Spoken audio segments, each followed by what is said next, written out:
안녕하세요. 저는 몇 개월 전 결혼식을 올린 조금 나이가 많은 여성입니다. 조금 나이가 많다고 하니 얼마나 먹었나 궁금하시죠? 약간 부끄럽지만 새 나이를 하고 있네요.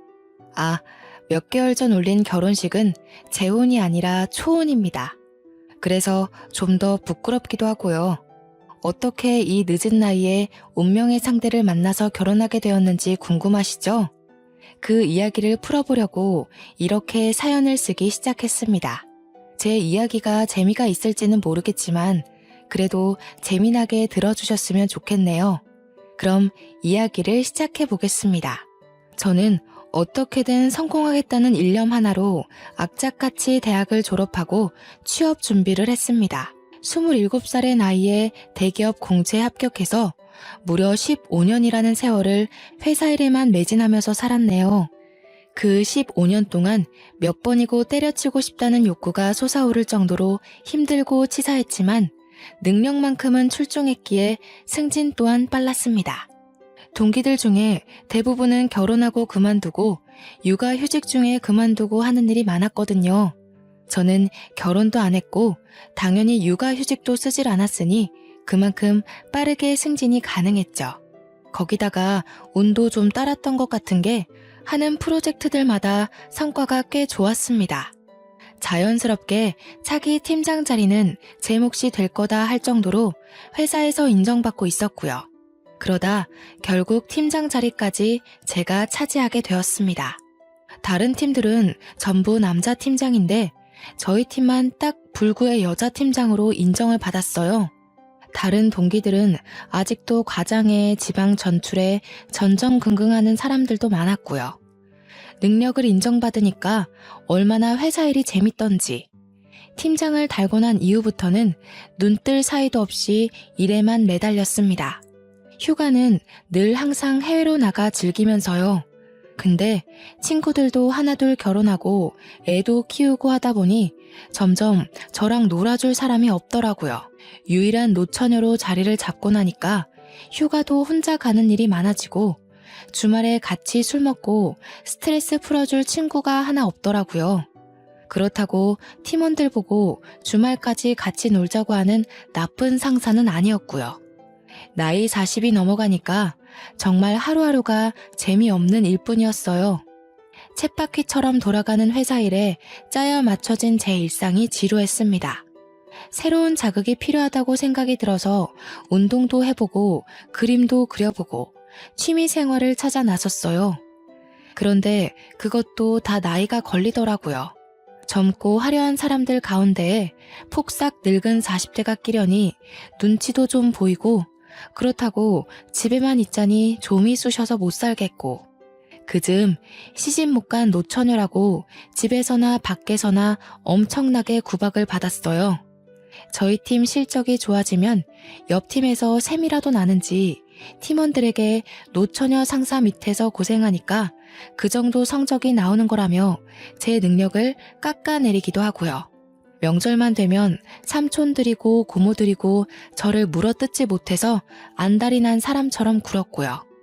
명절에 회사 일 핑계대고 피하는 것도 한두 번이지 회사 일 뭐 저 혼자 하나요? 매번 출근한다고 거짓말을 하기도 어렵고 어쩌다 설에 한번 집에 있었더니 난리도 그런 난리가 없더군요. 저희 아버지께서 장남이시거든요. 뼈대 있는 집안인의 머네 하면서 장남이 굳은 일 다 하고 제사 다 가져간 그런 집안 있잖아요. 우리 엄마가 참 많이 고생하셨죠.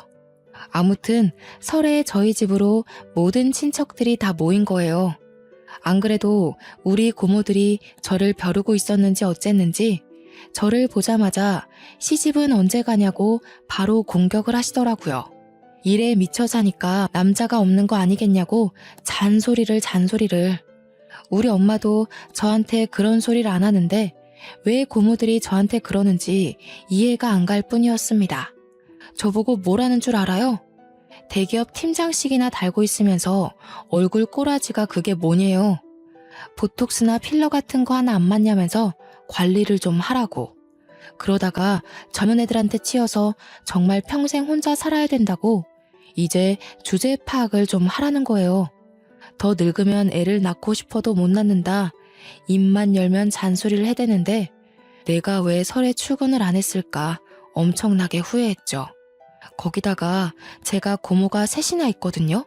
근데 그 집 아들들이 죄다 하나같이 실패작이나 다름없어요.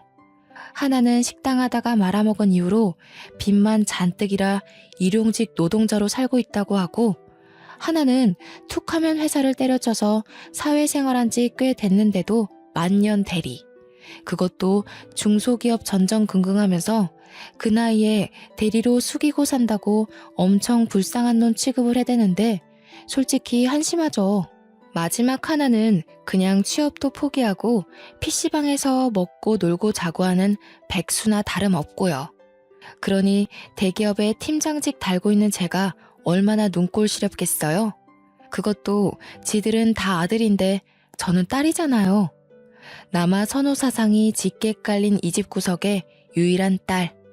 근데 하필이면 제일 성공한 게 그 딸이라니. 하지만 저라고 가만히 있었던 건 아니죠. 제가 저런 더러운 꼴 일일이 당하고 있었으면 대기업 팀장 자리에 곱게 앉아있을 수 있었겠어요? 제가 얼마나 싸움닭인지 모르고 저한테 덤비는 거나 마찬가지였죠. 하도 시집가라 시집가라 난리를 치길래 저도 똑같이 해줬어요. 사촌들은 돈이 없어서 장가를 못 가나? 아님 직업이 없어서 장가를 못 가나? 고모들이 눈에 쌍심지를 켜고 저를 째려보는 게 느껴졌습니다. 저희 엄마가 저를 말리려고 슬쩍 다가왔지만 아예 모른 척하고 속을 더 뒤집어 놨어요. 걔네들은 왜 그러고 산대요? 첫째 사촌은 심지어 이혼도 당했다면서요? 식당 말아먹어서 쫓겨났다던데 진짜야 고모? 첫째 고모가 거품고 쓰러지려는데 둘째랑 막내 고모가 저한테 너무한 거 아니냐고 막 그러더라고요. 고모 새끼리 똘똘 뭉쳐가지고 아주 저를 잡아먹으려고 드는데 그 꼴도 너무 웃긴 거 있죠? 저한테 싸가지가 없어서 어쩌냐 하길래 저도 알아요 하고 그냥 한 귀로 듣고 한 귀로 흘렸습니다. 점점 분위기가 험악해지자 아빠가 저보고 다음부터는 제사며 명절이며 그냥 밖에 나가 있으라고 한숨 푹 쉬시대요. 제가 하는 말이 솔직히 틀린 말은 아니니까 저한테 뭐라고 하진 못하고 그냥 피해 있어달라 뭐 이런 거겠죠. 저야 잘된 일이니까 알겠다고 했어요. 그날 제 뒤통수에 대고 거의 저주를 퍼붓는 고모들을 뒤로하고 밖으로 나와 커피만 진탕 마시다가 집으로 돌아갔네요. 고모들 다 갔으니까 저녁 먹으러 들어오라는 엄마의 말에 신이 나서 집에 갔는데 약간 분위기가 요상한 거예요. 머릿속에서 사이렌 소리가 들리는 것 같고 아빠랑 엄마의 표정도 비장하고 이거 이대로 쫓겨나는 건가 싶어서 슬그머니 눈치를 보고 있는데 저한테 갑자기 선 볼 생각 없냐고 묻더라고요. 선이라니 너무 소름 돋고 싫었어요. 제가 몸을 부르르 떨면서 진절머리를 치니까 부모님이 결단을 내린 듯 저한테 일방적으로 통보를 하셨습니다. 저는 그날 이후로 필사적으로 도망을 다녔어요. 이야기를 대충 짜맞춰 보니 막내 고모가 제 선자리를 주선했던 거더라고요. 아니, 자기 아들이 PC방이나 돌아다니는 백수인데 저한테 선자리를 주선했음 얼마나 좋은 사람을 주선했겠어요? 제 인생 망하기만을 기도하는 사람 중 하나인데 절대로 응답할 수 없었죠. 하지만 엄마 아빠는 이미 막내 고모한테 넘어간 거나 다름없었어요. 저보다 2살 연상인 남잔데 자기 앞가림 잘하는 사람이라고 침 튀기게 설명했나 보더라고요. 당연히 제 의사와는 상관없이 선자리를 마련하기로 약속을 했다고. 진짜 제 인생에는 왜 이렇게 가시밭길이 넘쳐나는 건지. 제 인생 제가 알아서 살게 내버려두면 안 되는 걸까요? 미루고 미뤘는데 어느 날 밥이나 함께 하자며 부모님이 저를 불렀고 어쩔 수 없이 한정식 집에서 부모님을 기다렸습니다. 하지만 그 자리에 나온 건 부모님이 아니라 웬 남자였어요. 저는 직감했죠. 이 남자가 막내 고모가 주선한다던 그 남자구나. 그 자리에서 박차고 일어날 수도 없고 어쩔 수 없이 밥이나 한 끼 든든히 먹으러 나온 거다 주문을 외우며 자리에 앉았습니다. 어차피 공짜 밥일 텐데 평소에 못 먹는 거 실컷 먹자는 느낌으로 말이죠. 근데 이 남자 밥 먹는 매너가 참 좋더라고요. 직업도 의사라던데 그래서 그런지 손이 참 예쁘게 생긴 사람이었어요. 어디 의사인지 궁금해서 슬쩍 물어보니 성형외과 의사래요. 돈도 많이 벌 것 같고 원래 성형외과 의사들이 진짜 부자라면서요. 제가 농담으로 보톡스나 한번 공짜로 놔달라고 했어요. 우리 고모들이 그렇게 울부짖던 보톡스 필러 공짜로 맞을 수 있으면 한 번쯤 해보고 싶긴 했거든요. 근데 저한테 웃으면서 그럴 필요 없겠는데요? 하더라고요. 입에 발린 말도 할 줄 알고 자리가 생각 외로 화기애애했습니다. 요즘은 젓가락질 잘하는 사람 찾기가 힘든데 아주 정석으로 젓가락질을 하더라고요. 콩조림 하나 잡는데 삐끗하는 거 없이 아주 가지런히 잘 잡고요. 마음에 들긴 했는데 이대로 만나면 고모가 원하는 대로 해주는 것 같아서 대충 명함만 교환하고 나왔어요. 성형외과 원장이라고 써있긴 했는데 본인 이름 걸고 운영하는 건 아니고 페이닥터라고 하더라고요. 그렇게 배불리 먹고 집에 오니 피곤함이 막 몰려오대요. 그래서 아무 생각 없이 푹 잤습니다. 다음날 아침 출근길에 휴대폰을 보니 남자에게 연락이 와 있었어요. 모르는 번호였지만 직감했죠. 어제 선본 남자가 나한테 연락을 했구나 싶어서 전화를 했더니 이번 주에 바쁘냐고 밥 한 번 더 먹고 싶다고 했어요. 뭐 같이 밥 먹던 게 나쁘지 않았으니까 좋다고 했어요. 두 번째 만남도 꽤 괜찮았어요. 양식을 먹는데 스테이크 써는 소리도 요란스럽지 않고 대화도 아주 잘 이어가는데 이 남자는 왜 여태 결혼을 못한 거지? 하는 생각이 들었습니다. 뭐 저처럼 안 했다고 우길 수도 있지만 보통 성형외과 의사들은 빨리 결혼하지 않나? 하는 생각이 들었어요. 각설하고 그렇게 두어 번 더 만나고 밥이 아니라 영화를 보고 싶다고 해서 영화도 보고 주말에 근교 드라이브를 가자고 하길래 드라이브도 다녀오고 그러다 보니 자연스럽게 매주 데이트를 하게 되더라고요. 당연히 그 소식이 우리 고모 귀에 들어갔고 고모를 호들갑을 떨면서 우리 부모님한테 시집 보낼 수 있게 된 거 다 자기 덕이라고 으스댔대요. 틀린 말은 아니니까 그러려니 하고 넘어가긴 했는데 제가 별말 없으니까 진짜 결혼하는 거 맞냐고 갑자기 상견례를 하자는 거예요. 저는 아직 그럴 단계가 아니다 말했는데 남자 쪽 집안도 똑같은 생각이었는지 상견례 하자고 허구한 날 들들 볶는다더라고요. 부모님들의 뜻이 의기투합되었으니 당연히 머리채 잡혀 끌려가듯 상견례 자리가 마련되었습니다. 눈 뜨고 코 베인다고 그렇게 갑작스럽게 결혼식 날짜 잡고 회사에서도 드디어 노처녀 시집가냐고 난리나고 우리 막내 고모는 당연하다는 듯 저한테 명품 가방 카탈로그를 건네더라고요. 다 내가 주선한 자리인 거 알고 있지? 나한테 이거 800만 원짜리 명품 가방 하나 해주는 거 잊으면 안 된다. 우리 아빠도 못 해줄 거 뭐 있냐면서 저한테 카드 내놓으라고 하고 어쩔 수 있나요? 6개월 할부로 무려 800만 원짜리 숄더백을 선물로 대령할 수밖에 없었죠. 살면서 제 월급으로도 저렇게 비싼 거 사본 적이 없는 것 같은데 속이 쓰렸지만 감사한 마음으로 드렸습니다. 그만큼 예비 신랑과의 미래가 기대되기도 했고요. 아무튼 결혼 날짜 잡고 나니까 시모될 사람이 자꾸 저보고 만나자고 하는 거예요. 이제 편의상 그냥 시모 하고 부를게요. 이 나이에 설마 시집살이를 시키려고 날 부르나 싶어서 긴가민가한 마음으로 만나긴 했는데 살이보다 더 기가 막힌 것이 있더라고요. 저는 정말 상상도 못했던 일이 벌어졌습니다. 저한테 만나자마자 종이 한 장을 쓱 들이밀더라고요. 이게 뭔가 싶어서 줄줄 훑어보니까 가관도 아닌 거예요, 글쎄. 결혼 서약서라고 적혀있는 종이에는 각종 질문들이 막 적혀 있었어요. 저한테 펜 하나를 건네면서 여기에 빽빽하게 채워 넣으라고 딱 팔짱 끼고 앉아서 명령을 하는데 기가 찼습니다. 결혼 서약서라고 적힌 종이에는 제 연애사를 적어라, 첫 경험 나이가 몇 살인지 적어라, 가진 재산이 얼마인지 샅샅이 적어라, 결혼 후 내조 계획을 적어라, 그리고 마지막에는 시부모를 어떻게 공경하며 결혼 생활을 이어갈지 적어라, 시부의 노후를 어찌 책임질 건지 적어라. 이딴 게 쓰여 있었어요. 저는 너무 기가 막히고 코가 막혀서 시모한테 이게 뭐냐고 물어봤죠. 제 눈으로 읽고 있었지만 정말 현실감이 하나도 없더라고요.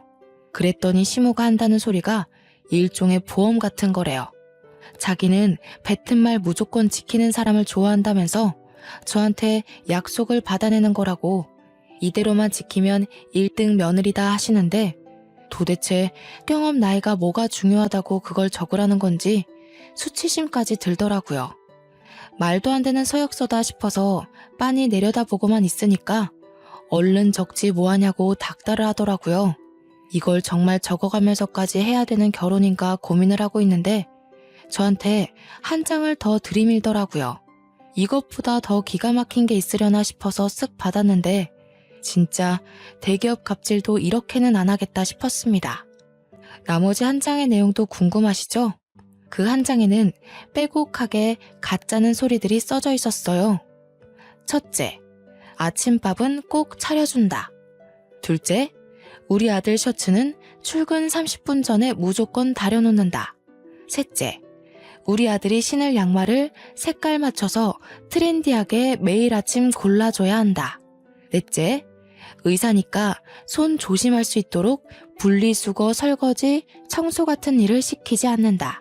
다섯째, 남편 월급에서 생활비를 받아 쓰고 며느리 월급은 전부 남편에게 맡긴다. 여섯째, 시부모에게 몇백만 원의 용돈을 주기로 약속한다. 일곱째, 회사를 그만둘 시 시부모의 허락을 꼭 받아야만 한다. 이게 전부가 아니었지만 일단 기억나는 건 이 정도가 있었습니다. 세상에, 이런 걸 종이로 남겨서 며느리도 아니고 예비 며느리에게 전달하는 미친 시모가 또 있을까요? 저는 세상에 태어나서 이런 굴욕적인 일은 처음 당해보는 거였어요. 항상 똑부러지게 할 말 다 하고 살았던 저는 업무를 볼 때도 절대 지지 않고 할 말 다 하면서 쟁취하는 스타일이었거든요. 그런데 고작 예비 신랑의 엄마라는 이유로 저한테 이런 갑질 아닌 갑질을 하다니 속이 시커멓게 타는 기분이었습니다. 우리 부모님이라고 제가 이런 취급받으면서 결혼하길 원하실까요? 저는 아니라고 생각했거든요. 그래서 저는 그걸 시모가 보는 앞에서 북북 소리를 내며 찢어버렸습니다. 일부러 보란 듯이 천천히 한 장 한 장 찢어버렸어요. 그러자 저한테 막 이런 발칙한 것을 봤냐면서 소리를 꽥 지르는데 그때 알게 되었습니다. 왜 그 남자가 그런 멀쩡한 모습을 하고 있음에도 불구하고 42살까지 장가를 못 갔는지 알겠더라고요. 그래서 저는 바로 예비 신랑에게 전화를 걸어서 말을 했어요. 내가 지금 당신 어머니한테 어떤 취급을 받았는지 알아? 나한테 결혼 서약서니 결혼 후 지켜야 할 양식이니 하면서 말도 안 되는 종이를 들이미시더라. 어머님께서 이런 식으로 나오니 그간 당신과 결혼할 여자들이 도망가는 거야 당연한 거 아니겠어? 제가 코앞에서 전화 걸어 이러고 있으니 시모 얼굴이 시시각각 변하더라고요. 빨개졌다가 펄해졌다가 아주 무슨 마스크쇼를 보는 듯한 느낌이었습니다. 한참 말없이 듣고 있던 예비 신랑이 저에게 지금 시모와 같이 있냐고 물어보길래 맞다고 했어요. 이런 식으로 굴면 나랑 헤어져도 다음 여자랑 결혼할 수 있을지 미지수네. 어떡할래? 지금이라도 가족이랑 인연 끊고 나랑 살래? 아니면 나랑 헤어질래?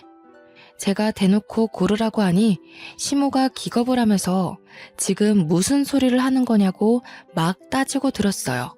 우리 아들이 얼마나 효자인데 가족과 인연을 끊겠냐면서 저한테 생긴 것만큼 독하다고 막 욕짓거리를 뱉는 거예요. 저보고 당장 전화 끊으라고 하면서 2번 다신 우리 아들이랑 연락도 하지 말고 만나지도 말라고 하는데 시모의 그 자신만만한 얼굴과 태도도 꼴 보기 싫더라고요. 그런데 거기서 예비 신랑이 저한테 딱 잘라서 너랑 헤어질게 한 것도 아니고 잠깐 며칠만 생각할 시간을 달라고 했어요. 그 이야기가 휴대폰에서 흘러나오니까 시모의 얼굴이 창백해지면서 입을 떡 벌리는데 제가 이긴 것 같은 기분까지 들었습니다. 시모는 부들부들 떨면서 현실을 받아들일 수 없다는 입장이었어요. 저는 될 대로 되라는 식으로 대놓고 시모에게 이야기를 했습니다. 어차피 잘 되어도 시댁과 인연을 끊을 거니 만날 일 없고 안 되면 헤어지는 거니 더더욱 만날 일 없는 사람이니까요. 본인 아들이 소중하고 최고라고 생각하셨으면 다른 집 딸도 소중하고 최고라는 걸 알고 계셨어야죠. 언제까지 이런 얄팍한 수로 좌지우지하려고 하셨어요? 이제 선택은 그의 몫이니까 저는 더 이상 얼굴 마주하는 일 없었으면 좋겠습니다.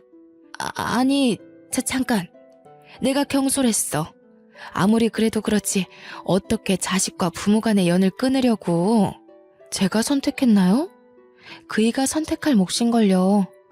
지긋지긋했을 수도 있죠. 저한테 이러지 마시고 아드님이랑 이야기를 나눠보세요. 저는 태연하게 그 자리를 박차고 나왔습니다. 정말 42살이나 먹고도 의사임에도, 그것도 돈 잘 버는 성형외과를 하면서도 왜 장가를 못 간 건지 의문이었는데 속 시원히 알게 되었죠. 말 맞다나 시모의 저런 못된 농간질로 인해 장가 못한 거라면 적어도 이 사람에게 문제는 없다는 뜻 아니겠어요? 저도 어차피 결혼 같은 거 귀찮다고 생각했었던 사람이니까 이 사람이 가족을 선택해도 저한테 크게 충격이 올 것도 없었고요. 그냥 무작정 이 남자의 연락을 기다리게 되었습니다. 매일같이 결혼식 준비다 데이트다 꾸미고 나가던 딸이 집에서 내내 시간을 보내니까 부모님께서 안달이 나셨나 봐요. 저한테 넌지시 물어보시길래 이걸 말할까 말까 고민하다가 속 시원하게 털어놓았습니다. 그랬더니 우리 엄마 완전히 거품고 쓰러지시는 거 있죠? 세상에 노망난 게 틀림없다면서 어디 그런 걸 들이미냐고요. 고모들이 우리 집에 와서 난동 부릴 때마다 엄마가 맨날 시집살이 시키는 집엔 절대 시집 못 보낸다고 했었거든요. 저한테 똑 부러지게 아주 잘했다고 칭찬을 입에 침이 마르게 하셨어요. 제가 생각해도 좀 똑 부러지는 처사였다고 생각하고요. 집에서도 제 편을 들어주니 마음이 든든해지더라고요. 이제 남은 건 예비 신랑이 어떤 결정을 내리느냐 그거에 달린 거였죠. 저는 먼저 연락하지 않고 재촉하지 않고 끈질기게 기다리고 인내했습니다. 딱 5일 뒤에 저희 집으로 찾아왔더라고요. 부모님께서도 일단 찝찝하지만 안으로 들이라 하셔서 집에 들어와 허심탄회하게 이야기를 나눴습니다. 제가 그동안 생각이 많이 짧았습니다. 어머니께서 그런 작업을 뒤에서 하고 계신지도 모르고 헤어짐을 늘 받아들여야만 했어요. 이제는 그렇게 해선 안 된다는 생각이 들었습니다. 천륜을 끊어내는 못된 놈이라고 욕하셔도 제가 이 여자만큼은 놓치면 안 된다는 생각이 들었습니다. 인연 끊고 오겠습니다. 그러니 결혼 허락해 주셨으면 좋겠습니다. 감정이 격해지지도 않고 조근조근 자기 할 말 다 하는 이 남자를 어찌 사랑하지 않을 수 있을까 하는 생각이 들었습니다. 우리 부모님께서도 그 진심이 느껴지신 건지 예비 신랑에게 부모님의 몫까지 장인 장모가 채워주겠다고 약속을 하셨습니다. 예비 신랑은 며칠 밤을 잠 못 자고 고민했다고 했어요. 그래서인지 안색도 푸석하고 마음이 참 안타깝고 슬프더라고요. 저는 고민 끝에 저에게 와줘서 너무 고맙다고 앞으로 우리 둘이 행복하게 살자고 약속을 했습니다. 결혼식도 간소하게 정말 부를 사람들만 불러서 우리끼리 진행하기로 약속했고요. 이리저리 뿌린 데가 많다며 아빠는 조금 난색을 표하셨지만 우리 둘의 결정에 토달지 말라고 제가 강력하게 이야기했습니다. 이인은 가족까지 버리고 온 마당에 자기 손님 챙겨서 어떻게 결혼하냐고 따졌더니 아빠도 그냥 알겠다고 마시더라고요. 앞으로 이런 일 없게 하겠다고 서로 단단히 약속을 걸고 그날은 우리 집에서 거하게 술도 마시고 밥도 먹었습니다. 예비 신랑과 저는 앞으로 행복하게만 지내자고 했어요. 그런데 문제는 여기서 또 한 번 터지게 되었습니다. 우리 막내 고모가 저랑 남편을 이어준 거였다고 했잖아요. 굳이 선자리를 들이밀어서 저와 남편을 만나게 해준 1등 공신이기는 하나 속사정이 따로 있었던 거였어요. 고모가 집으로 찾아와서 아빠한테 난리를 쳤다는 거예요. 엄마가 몰래 전화 걸어서 이야기를 해줬는데 글쎄 아빠한테 이 결혼 절대 시키면 안 된다고 그 집 완전 또라이 집안이라고 욕을 했대요.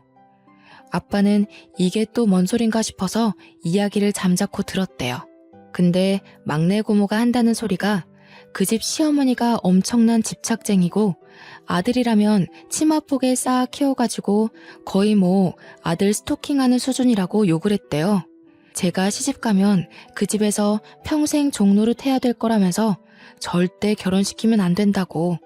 자기도 그거 나중에 듣고 알아서 지금 한달음에 달려온 거라고 하면서 미리 알아서 다행이지? 고맙지? 그랬다는 거예요. 아빠가 이건 또 뭔 소린가 싶던 거죠. 그래서 막내 고모한테 그래도 사위가 자기 집이랑 연 끊고 살기로 했다고 이야기하면서 일단 선 마련해준 건 고맙다고 했대요. 인연이 이어지려고 하니까 어떻게든 이어진다면서요. 근데도 불구하고 고모가 집에서 안 나가고 버티면서 당장 헤어지라고 하라니까 하면서 소리를 지른 거죠. 뭔가 이상하게 생각한 엄마가 첫째 고모랑 둘째 고모한테 막 전화해서 물어본 거예요. 아무것도 모르는 척 하면서요. 아니, 막내 고모가 갑자기 우리 사위네 집안을 폄하하면서 이야기하니까 찝찝해서 그러죠 뭐. 언제는 간이고 쓸개고 빼줄 것처럼 빨리 결혼하라더니 왜 저러는지 몰라? 아직도 몰라? 근데 이상하네. 선자리 주선해준 것도 막내가 그 집에 돈 빌려서 대신 선자리 주선한 거잖아. 근데 갑자기 왜 또 마음을 뒤집고 결혼하지 말라고 난리지? 엄마가 모르는 척 되물었대요. 돈을 빌렸다뇨? 하니까 첫째 고모가 술술 불더라는 거죠. 알고 보니 시댁에 3천만 원을 빌린 게 있었대요, 막내 고모가. 하나뿐인 아들이 맨날 PC방 전전긍긍하다가 돈이 없어서 중고마켓 사기를 쳤는데 그게 줄줄이 엮여서 합의금을 냈어야 했다네요. 급하게 3천만 원이 필요한데 우리 집에는 이미 빌려간 돈도 있었고 하니까 그나마 돈 있는 제 시댁에 빌렸던 거죠. 근데 시댁에서 3천만 원 안 갚아도 되니까 좋은 여자 선자리 하나 알아봐 달라고 한 거예요. 그래서 고모가 옳다구나 싶어가지고 저를 들이민 거죠. 나중에 말 바꾸고 싶어도 가족 사이에 돈 달라고 하기도 애매하고 하니까 술을 쓴 거예요. 마침 제가 대기업에 다니고 있었고 연봉도 억 단위니까 어디 가서 꿀리지도 않고요. 고모가 제 연봉을 막 말하면서 며느리가 대기업 다니니까 매달 용돈 받으면서 살면 3천만 원보다 더 이득이다. 이런 식으로 꼬신 거예요.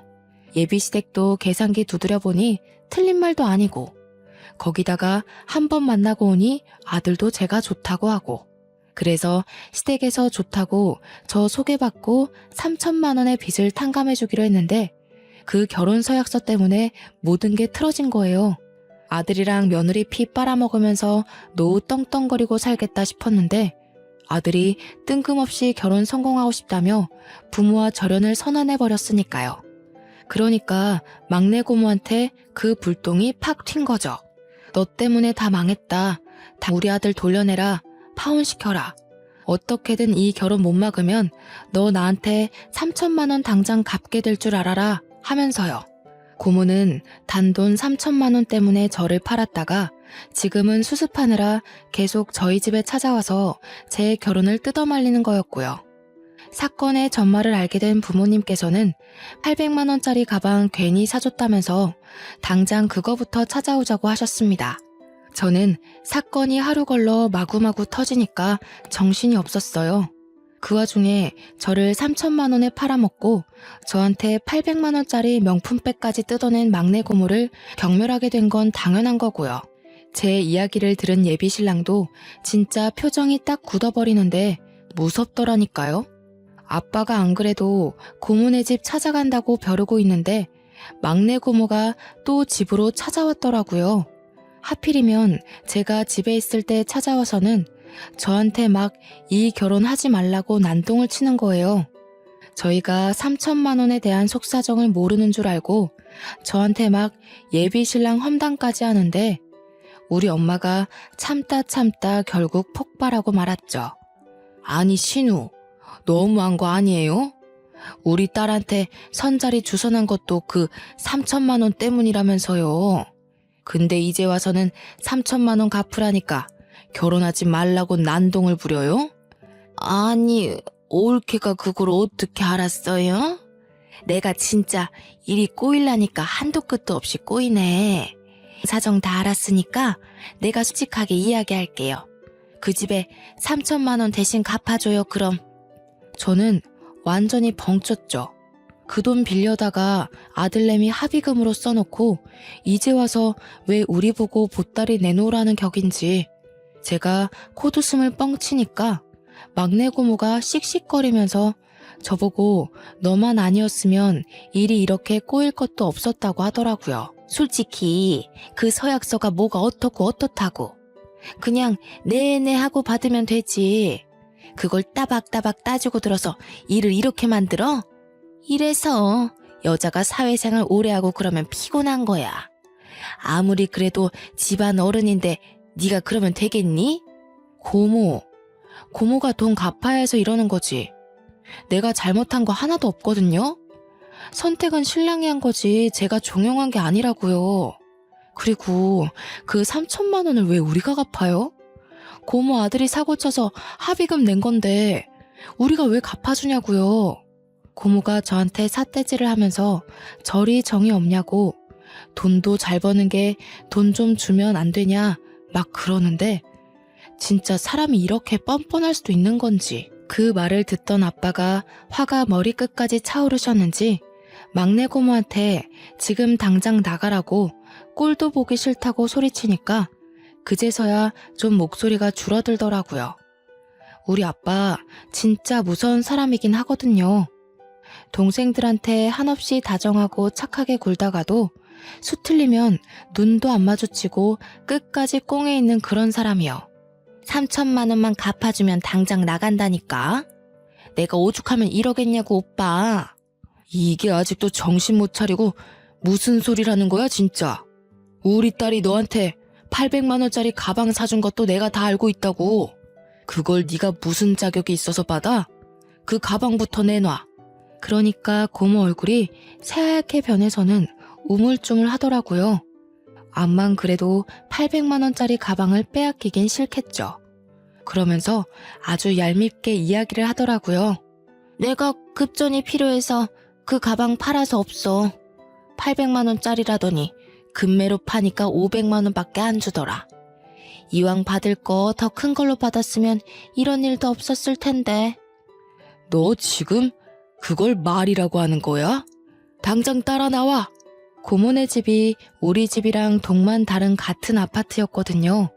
아빠는 제 팔을 덥석 잡고는 앞에 있는 고모한테 앞장서라고 했어요. 고모가 말귀를 못 알아들으니까 당장 너네 집으로 가자고 하면서 고모의 등을 떠밀었습니다. 고모가 뭐 별 수 있나요? 아빠의 불아리는 눈에 고모가 잔뜩 쫄아가지고 현관문을 열었습니다. 아빠가 문 열리자마자 집안을 샅샅이 뒤지기 시작했어요. 그러더니 옷방에서 가방을 하나 꺼내오더라고요. 네, 바로 제가 사준 800만 원짜리 명품 가방이었습니다. 그 가방을 꺼내서 제게 딱 주시는데 고모가 막 절규를 하더라고요. 아니, 치사하게 줬다가 뺏는 게 어딨어?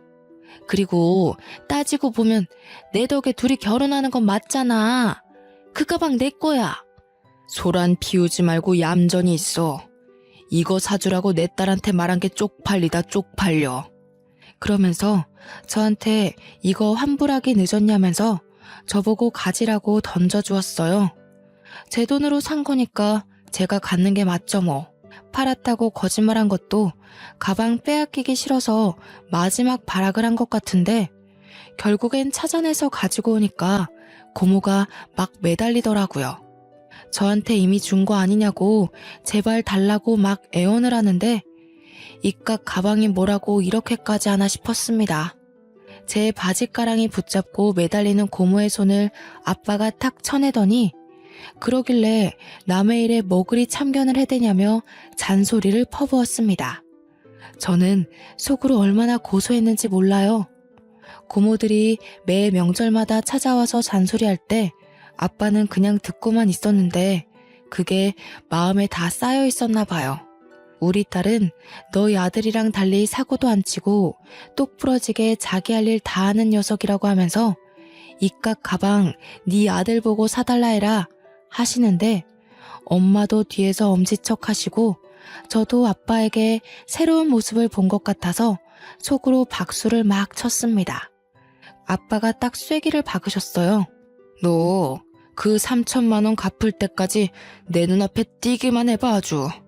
감히 우리 딸 가지고 장사한 것도 열이 받아 죽겠는데 나더러 네가 빌린 3천만 원까지 갚아달라는 소리를 해대? 고모가 아무 말도 못하고 우물쭈물 있자 아빠는 혀를 끌끌 찼습니다. 스스로 벌어서 그 돈 다 갚으면 그때 얼굴 보고 살 테니까 그전까진 얼굴 비추지도 말어. 명절이고 생일이고 은근슬쩍 낄 생각하지 말란 말이야. 넌 그 돈 갚을 때까지 내 동생도 아니다. 알겠냐? 고모는 막 울면서 오빠는 자기 마음은 하나도 몰라주고 어떻게 그럴 수 있냐고 막 오빠 미워 라며 소리를 질렀죠. 자다 깬 사촌 동생이 나와서 이게 다 무슨 일이냐 하며 배를 벅벅 긁고 있는데 진짜 백수 한량 새끼 답이 없더라고요. 지네 엄마 울고불고 하는데도 뒤에서 하품이나 쩍쩍 하고 있고 아빠는 그런 사촌 동생 보면서 정신 차리라고 한마디 하고 결국 막내 고모가 첫째 둘째 고모한테 전화로 막 호소하기 시작했습니다. 그 이야기를 들은 고모들이 우리 엄마한테 쓴소리를 내뱉기 시작했죠. 이게 다 올케 딸내미 때문에 생긴 분란 아니냐고 어떻게 가족끼리 싸움이 나게 부추길 수 있냐고 투덜투덜 거렸다는데 옆에 듣던 아빠가 전화기를 뺏어받고는 첫째 고모 둘째 고모한테도 욕을 했대요. 그딴 소리 할 거면 너네도 전화하지 말고 찾아도 오지 말라고요. 명절에 와서 일손 하나 도운 적이 없는 것들이 입만 살아서 사람 피곤하게 한다고요. 결국 예비 시댁에서도 저한테 잘못했다고 그런 서약서 따위 챙기지 않아도 되는 거라고 미안하다고 하는데 저는 무시했죠. 예비 신랑이 이미 절연하기로 마음먹은 상태인데 제가 이제 와서 용서하면 그 결심이 하찮게 되잖아요. 그래서 우리는 원래 예정했던 대로 정말 친한 친구들의 초대해야 될 몇 명만 불러서 제주도에서 스몰 웨딩을 했습니다. 시부모님 당연히 초대 안 했고요. 우리 부모님만 모셔서 가운데 혼주석 마련해서 했어요. 당연히 막내 고모도 참석 못했고 첫째 고모랑 둘째 고모는 눈치를 살살 보면서 오더라고요. 제가 의사한테 시집 간다는 소리를 들었는지 넌지시 병원은 어디니? 하면서 묻는데 그냥 대충 대답해 드렸어요. 나중에 그렇게 애타게 찾던 보톡스 한번 공짜로 놔드린다고 하니 좋아하시더라고요.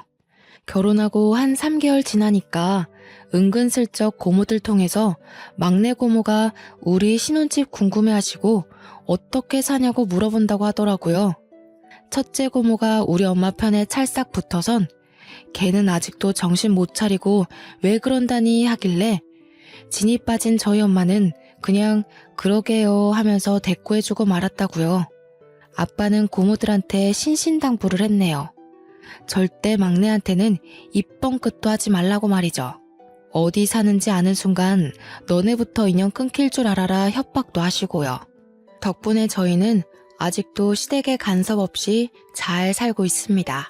어떻게든 기회 잡아서 저희와 다시 인연을 이어가고 싶어 하시는 것 같은데 떠난 버스는 돌아오지 않는 법이죠. 남편도 이번에 성형외과를 작게 개업했어요. 쌍꺼풀 수술에는 자신 있다던 남편 실력이 진짜 좋은지 혼자서 운영하는 성형외과인데도 예약이 계속 들어오네요.